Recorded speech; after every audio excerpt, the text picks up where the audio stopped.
19C, 19D, 19E, 19F, 19G, F नहीं है। इसको हम बेटा ट्रिक से याद कैसे करेगा, देखिए ये क्या चल रहा है भाई, इसको हम बेटा ट्रिक से याद कैसे करेंगे। देखिए हम लोग गांव के लोग हैं, हम आप लोग जितने भी, आप लोग 100, 150, 500, 400 जितने भी है, मान लो हम लोगों के बीच क्या हुई, बहुत बोलचाल हुई, बहुत बहस हुई। सबसे पहले हम लोगों के बीच क्या हुई बेटा, झगड़ा हुआ, और हम लोगों के बीच क्या हुई, बहस हुई। याद करने का ट्रिक बता रहा हूं, शुरू हो चुका है। सबसे पहले हमारे बीच बहुत बोलचाल हुई, बहस हुई, यानी कि 19A में क्या है बेटा, बोलने का अधिकार है। सबसे पहले हमारे बीच क्या हुई, बहुत ज़्यादा बहस हुई, बोलचाल हुई।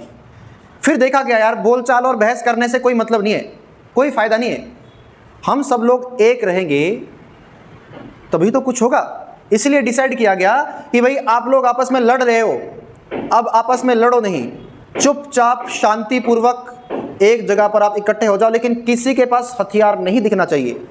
ये हथियार मुझे दे दे काशी, समझ रहे हो, मतलब किसी के पास कोई हथियार नहीं दिखना चाहिए। यानी कि 19B क्या बोलता है, शांतिपूर्वक बिना हथियारों के एकत्रित होने की स्वतंत्रता। तो 19A बोलता है कि पहले हमारे बीच क्या हुई, बहुत बहस हुई। 19B क्या बोलता है, फिर हम शांतिपूर्वक इकट्ठे हुए। बेटा जब हम शांतिपूर्वक इकट्ठे हुए, देखो तीसरा अनुच्छेद 19C बोलता है संघ बनाने की स्वतंत्रता।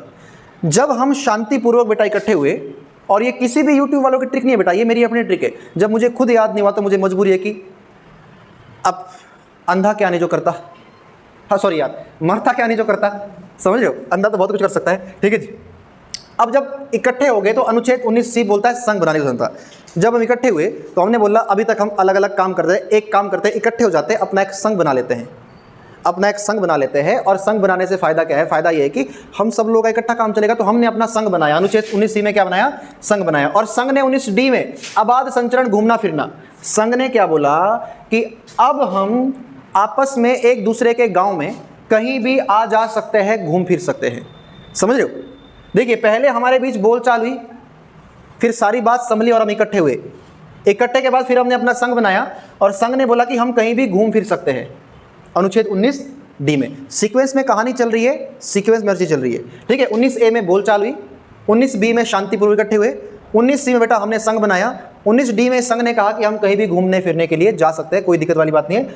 19E बोलता है कि जब आप लोग घूम फिर रहे हो, अगर आपको जगह पसंद आ गई, फिर उन्हीं लोगों ने बोला कि अगर आप घूमेंगे फिरेंगे, जगह पसंद आ गई, अभी तो लड़ रहे थे तो हम कहीं भी नहीं जा सकते थे, लेकिन अब जब आप लोग आपका जो है सेटलमेंट हो गया है, तो आपको अगर जगह अच्छी लगे तो आप निवास भी कर सकते हैं, आप निवास भी कर सकते हैं, समझ रहे हो। क्योंकि 19E के बाद 19F जो संपत्ति आता है, तो उसने बोला कि निवास तो करना है पर किसी की संपत्ति नहीं हड़पनी है, इसलिए संपत्ति का अधिकार हमने काट दिया, संपत्ति इसमें हमने रखा है 19F में, ठीक है जी।